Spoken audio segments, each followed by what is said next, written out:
Cinema పెద్ద budget cinema భారతీయులు లాంటి సినిమాలు 3 ఫ్లాప్ అయినా శంకర్ గారి బ్రాండ్ అనేది తగ్గదు కదా. సో ఆయనతో సినిమాలు తీయడం మానేరు కదా. మీకు ఒకసారి చూడండి, పాన్ ఇండియా మూవీ సినిమాలన్నింటికి కూడా ఫస్ట్ పునాది వేసింది మన శంకర్ గారే. అంట గ్రాఫిక్స్ కానీ లేదంటే టెక్నాలజీ ఒక 20 సంవత్సరాల క్రితం కూడా జీన్స్ సినిమా కానీ లేకపోతే అంతకుముందు సినిమాలు కూడా ఎంత టెక్నాలజీగా తీసారని మనం చూసాము.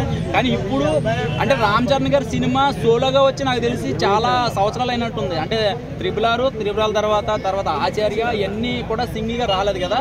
సో ఇప్పుడు ఆ సింగిల్గా ఉన్న 3 క్యారెక్టర్లు అంటే 3 వేరియేషన్స్ మనం గేమ్ చేంజర్లో చూడబోతున్నాము. నాకు తెలిసి పండగకి ఒక అద్భుతం అనమాట. పవన్ కళ్యాణ్ గారు ఫ్రీ రిలీజ్ ఈవెంట్ ఎలా ఉంటుంది అనుకోవచ్చు. ఆయన గెస్ట్గా వస్తున్నారు. గత 5 సంవత్సరాల నుంచి ఆయన ఎటువంటి మీటింగ్స్ అయితే హాజరవ్వలేదు. ఇప్పుడు మెగా ఫ్యాన్స్ అందరూ ఇందులో కలిసే అవకాశం ఉందా? మెగా హీరోస్ కలిసి అవ్వడం వాళ్ళు ఎప్పుడు కలిసే ఉంటారు. మనమే అనవసరంగా దాన్ని నిద్రపోకుండా తలపొట్లు పెట్టుకుంటున్నాం కానీ వాళ్ళు ఎప్పుడు కలిసే ఉంటారు. నా స్టేజ్ మీద ఇప్పుడు వచ్చే సినిమా మీదకి రాలి గత 5 సంవత్సరాల నుంచి చూసుకుంటే అదే గేమ్ చేంజర్కి మరొకసారి కనిపించే అవకాశం ఉందా? ఉంది డెఫినెట్గా ఉంటుంది. అది కూడా ఇప్పుడు ఆయన ఏమో సినిమా పర్సన్ కాదు కదా, పొలిటీషియన్ కాబట్టి ఆ రోజు ఆయన ఖాళీ ఉంటూ వస్తారు.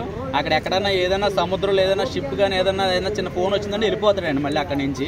సో ఏంటంటే ఇప్పుడు మనం జరిగే పని ఏంటంటే మనకి 10వ తారీఖున గేమ్ చేంజరు, తర్వాత బాలకృష్ణ గారు అండ్ వెంకటేష్ గారు మూవీస్ ఉన్నాయి కాబట్టి మనం అనవసరంగా హైప్ తెచ్చేసుకుని గేట్లు బద్దలు కొట్టేసుకుని వెళ్ళిపోయి ప్రాణాలు పోగొట్టుకునే కన్నా ఒక 4 రోజులు లేదంటే ఒక 10 రోజులు లేట్ అయినా నష్టం ఏమీ లేదు. సో దానికోసం మాట్లాడితే బెస్ట్ అని నేను అనుకుంటున్నాను. ఇప్పుడు అక్కడ హాస్పిటల్లో ఒక అబ్బాయి అలాగే చావు బతుకుల్లో ఉన్నాడు. సో అందరూ వెళ్ళి వేరే వాళ్ళందరినీ కూడా పరామర్శిస్తున్నారు. సో ఎవరు కూడా మనీ పరంగా కానీ లేకపోతే ఒక మనిషి ఒక అమ్మాయి ఏదన్నా ఇదైతే కొవ్వొత్తులు పెట్టి ర్యాలీ చేస్తున్నారు. సో ఆ అబ్బాయి కూడా హ్యాపీగా క్షేమంగా బయటపడాలని చెప్పి జనాలు అందరూ ఎందుకు ఇంట్రెస్ట్ చూపించట్లేదు నాకు అర్థం కావట్లేదు.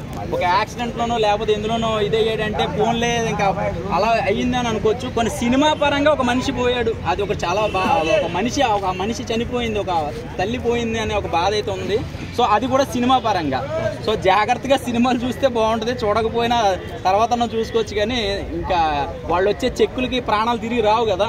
సో అది గుర్తుపెట్టుకుంటే చాలా హ్యాపీ. ఇప్పుడు నువ్వు సోషల్ మీడియాలో అంటున్నావు చూసు, నువ్వు వేసే క్వశ్చన్ల వల్లే గొడవలు అవుతున్నాయి. కేవలం నీలాంటి వాడి వల్లే గొడవలు అవుతున్నాయి. నువ్వు వేసే తొక్కలో పోస్ట్ వల్ల అక్కడ కొట్టుకు చేస్తున్నారనమాట. సో ఫస్ట్ నువ్వు నీ వయసు దగ్గర మన సిద్ధార్థ గారిని గట్టిగా వార్నింగ్